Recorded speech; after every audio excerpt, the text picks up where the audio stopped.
அப்பா இந்த ஆண்ட பரம்பரைன்னு இப்போ சில பேர் சொல்லிக்கிட்டு இருக்காங்க. ஆண்ட பரம்பரைன்னா என்ன? ஒரு ராஜா வந்து மக்களை ஆண்டு இருக்காரு.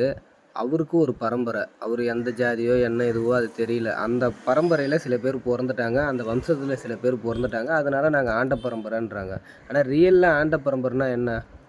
ஆண்ட பரம்பரைனா அந்த ராஜா வந்து மக்களை ஆண்டு இருக்காரு. மக்கள் எல்லாரையும் ஒரு கட்டுக்கோப்பாக வச்சுருக்காரு. வச்சு மக்களுடைய தேவைகளை பூர்த்தி பண்ணியிருக்காரு.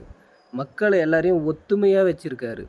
மக்களுக்கு எதனா ஒரு பிரச்சனை வரக்கூடாது, மக்களுக்கு வந்து வெளியாளால் பிரச்சனை வரக்கூடாது அப்படின்றது மக்களுக்கு பாதுகாப்பாக இருந்து வெளியே ஆட்களை எல்லாரையும் தாக்கியிருக்காரு. அது வெளியேருந்து வந்து ஒரு பிரச்சனை வருது, ஒரு போர் எடுத்து வராங்கன்னா அவங்க எல்லாரையும் வந்து தாக்கியிருக்காரு, தடுத்துருக்காரு வெளியேருந்து வர பிரச்சனையை. இதுதான் வந்து ஆண்ட பரம்பரை. ராஜா ஆண்டார். அப்போ அந்த ராஜா ஆண்டார்னா இப்போ ஆண்ட பரம்பரைன்னு சொல்கிறவங்க என்ன பண்ணணும்? ராஜா வந்து மக்களுக்கு அள்ளி கொடுப்பாரு, இல்லாதவங்களுக்கு அள்ளி கொடுப்பாரு. இப்படியெல்லாம் இருந்த ராஜாவுடைய பேர் இன்றைக்கி ஆண்ட பரம்பரை நிறையா பேர் சொல்கிறாங்கன்னா, அப்போ ராஜா ஆண்டார்னா அதே மாதிரி தானே நீங்களும் இருக்கணும்.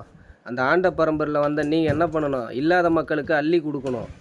யாருன்னா ஒரு ஆளுக்கு பிரச்சனைனா, நான் ஆண்ட பரம்பரை, எங்கள் ஆள் இப்படி தடுத்துருக்காருன்னு சொல்லிட்டு நீங்கள் போய் ஒரு பிரச்சனையை தட்டி கேட்கணும். ஓகேவா?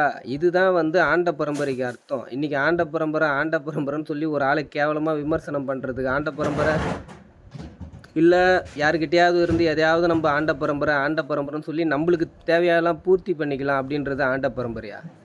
கொஞ்சமாவது யோசிச்சு பாருங்கள். அந்த ராஜாவோ யார் வந்து மிகப்பெரிய ஆளாக இருந்தாங்களோ அவங்க பேரெல்லாம் சொல்லி அசிங்கப்படுத்துகிற மாதிரி இருக்குது. அவங்க எப்படிப்பட்ட ராஜாவாக இருந்தாலும் மக்களுடைய அடிப்படை விஷயத்தை பூர்த்தி பண்ணவர் தான் ஆண்ட பரம்பரை. இனிமேல் ஆண்ட பரம்பரைன்னு சொல்கிறவங்க தயவு செஞ்சு அதை கொஞ்சம் யோசிச்சு பாருங்கள். ஓகேவா? இது சொல்லணும்னு தோணுச்சு, அதுக்காக சொல்கிறேன். பை.